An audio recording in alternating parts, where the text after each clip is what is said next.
Man, it's gonna be a hot one.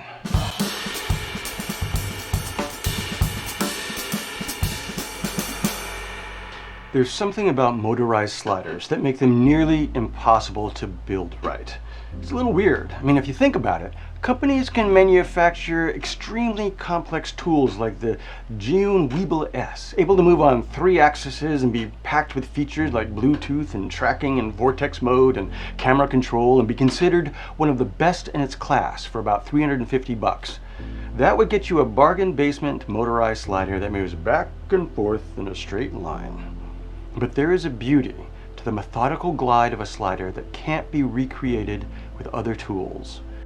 A cold, mechanical, relentless sensation that is so inorganic that in motion it becomes supernatural. Nothing in life moves like that. Yet for a brief moment, we, the audience, can. But man, is it a nuisance to get right on set or in the field, which made me very curious about the Zeapon Micro 2, which appeared to have solved many of the difficulties that sliders apparently inherently have. I personally love the double-sided design of the Zeapon. At 16 inches in length, it creates a travel path of roughly 21 inches, which is enough for most uses. Now, the challenge of this design, which has tripped up other manufacturers, is that even the smallest play in the system is amplified into a full-on tremor. Since you can't mount it on 2 tripods, the single point of contact creates a lever for jiggles to ruin your shot. The Zeapon, however, is built like a tank, and the motorized version is a hefty club. The weight without battery is about 5 pounds. Now that's primarily a strength, but it does mean that despite its tiny footprint, it doesn't travel so light. It's small but chunky, making it a bit awkward to pack.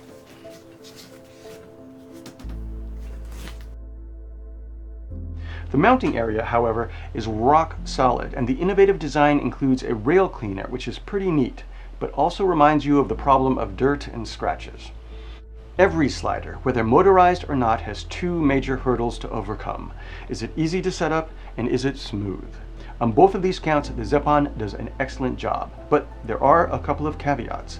The hefty weight of the unit means that it's only as stable and tremor-free as the system that you put it on. Now, I chose not to buy the pricey Easy Stand because I rarely set up my slider on a table. It always goes on sticks, but here your sticks matter. Despite being travel friendly, you can't put it on travel tripods. They're not stable enough. You need 1 beefy tripod, extra beefy if you're going to take advantage of the 17-pound max payload, though 11 pounds is the recommended max. If you buy the motorized version rather than the motor and the slider separately, you won't get the cable that you need to manually operate it. If you want to push it by hand, that's another purchase, but it's probably not worth the money because it takes some doing to swap out the cable. You need to use a wrench and you kind of got to get into its innards, and this ease of use issue is pretty minor, but I'm still sorry that it's so difficult to do because sometimes it's just faster to use your hand. On the question of smoothness, I'll say that the Zeapon does an admirable job here as well. When I first looked at the footage, I thought that it was a little bit jittery, and then I realized that that was the result of 24 frames per second when you put it under a microscope. It can't be 100% smooth. The Zeapon has a great feature, which is the ability to set your beginning and end points on the slider itself using the manual buttons. What you do is you double press on the power button, move to your next point, double press again, and now when you double press, it'll pause for a moment and then take a slide. You can clear your points by pressing the forward and back buttons simultaneously, and you're clear to go. This double tap system is quick and responsive, and it makes up for the fact that you can't move the slider by hand to a certain extent. You've got 3 speed options on the slider itself, which cover all but the very slow and the very fastest of movements. It is really just sort of a medium slow with 1 bar, medium, and medium fast with 2. The Zeapon has been touted as extremely quiet, and this was my only real disappointment with the unit. It's wonderfully quiet at the slowest speed, but really pretty noisy at the fastest. Here we have it in comparison to the budget ZVM slider.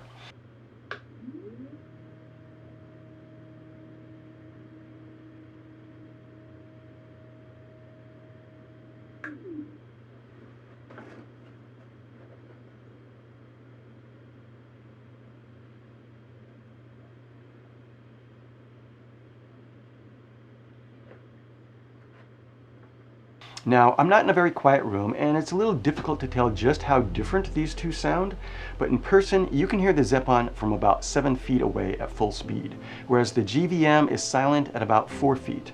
That's the difference between being within your mic's range and being outside of it. If you were shooting an interview with a slider moving at full speed, I'd say that this is unacceptably noisy.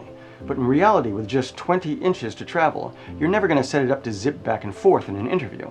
You'll most likely be under half speed, and that noise level is perfectly acceptable.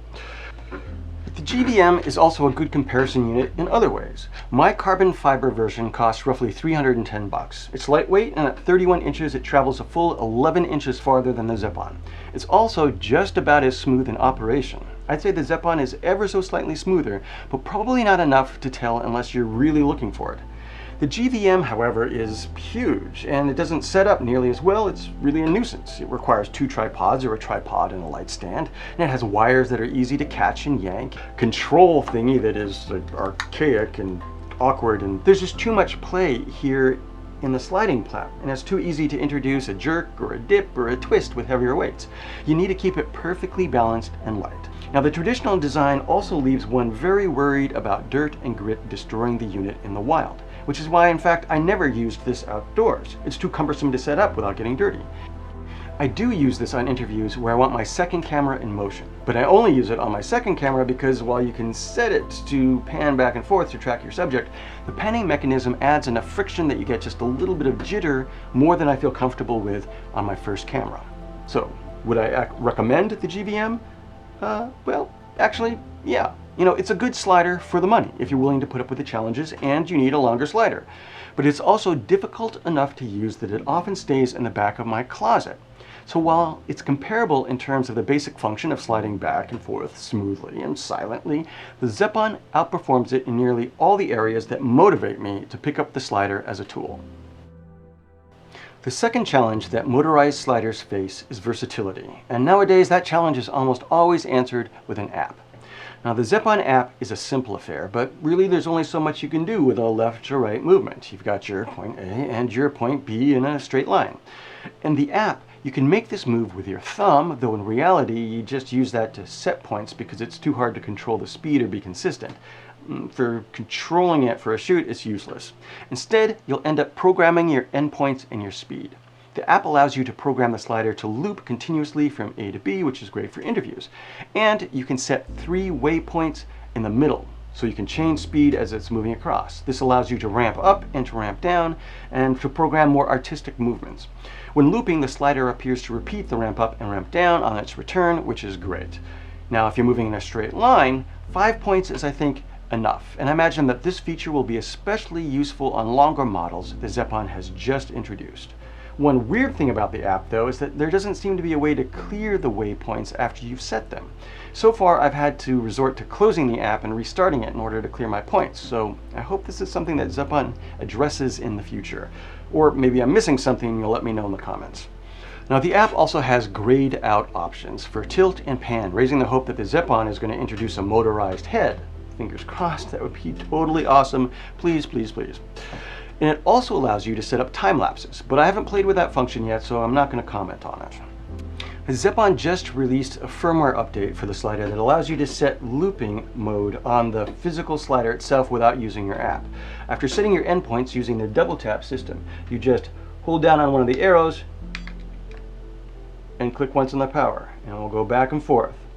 And where to stop, hold down the arrow again, and you've stopped. You can clear by pressing both the arrows at the same time, and you're back. Now, it's a little difficult actually to update the firmware because it's updating the slider itself, and so I did a link down below to both the firmware itself and another YouTuber who did a really great sort of tutorial on it. I'm not going to get into it myself because I'd just be repeating what somebody else has done.